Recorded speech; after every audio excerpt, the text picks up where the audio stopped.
Hi, my name is Justin Littell, and this is my Relationships and Ethics in Ministry final. When I was preparing to get married, I had the privilege of sitting down with several different pastor friends of mine, and they talked to me about the next chapter of life that I was walking into. One of the best pieces of advice that I got was your marriage should always be the first priority. Don't allow ministry to become your mistress. Today, as we talk about relationships and ethics in ministry, I want to cover a few aspects that will allow us to have healthy relationships in our ministry, with our coworkers, in the community, and with our spouses. Just like anything, the foundation is key to success. For those of us that are married, that foundation is our faith and our spouse. One of the things that I quickly learned after getting married was a need for boundaries. When I was single, ministry consumed my life. I would go in early, I would stay late, and I was on my phone till all hours of the night. But once I tied the knot, I knew that some things had to change. My priorities needed to shift. I don't think that it's a coincidence that this class began with starting on the right foot and then immediately turned to building a strong marriage. What was ministry going to look like now? What were the boundaries? How was I going to split my time to make sure that I was effective in ministry, yet still a good husband?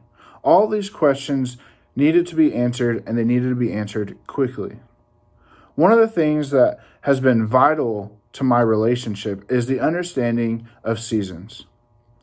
Both in my relationship and ministry, both of those have different seasons that need to be observed.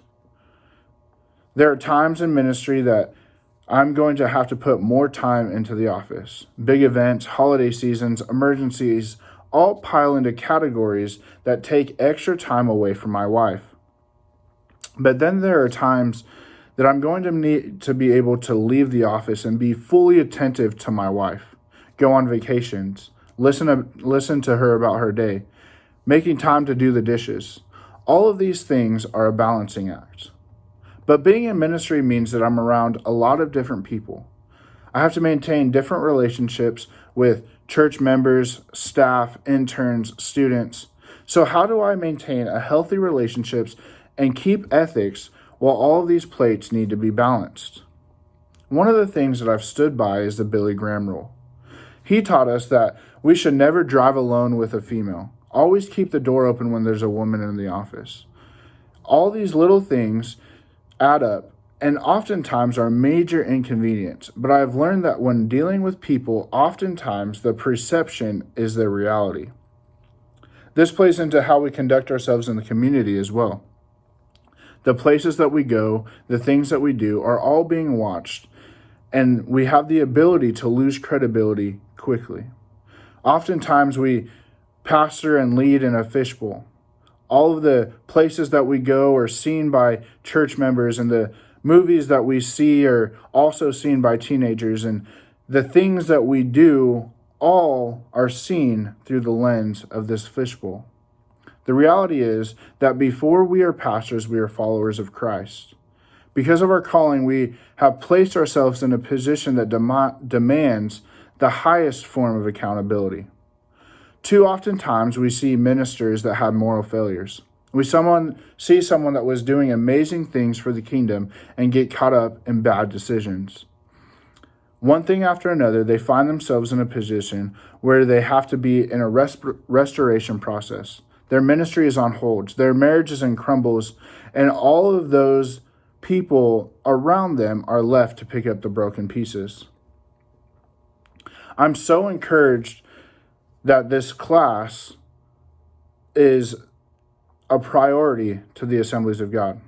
This class seems simple at first. On its surface, it's just telling us not to be dumb, to be a good husband or a wife, to be a good pastor, but sin has such a creepy way of finding its way into places that once shined so brightly and now has left it a dark place.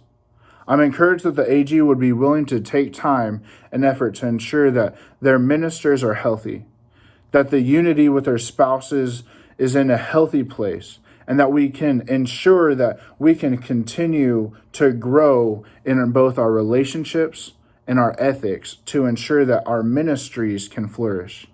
I know that this might not seem like a very intense class, but I assure you that the lessons that are learned in this can continue to place us on the path that will allow us to finish the race strong.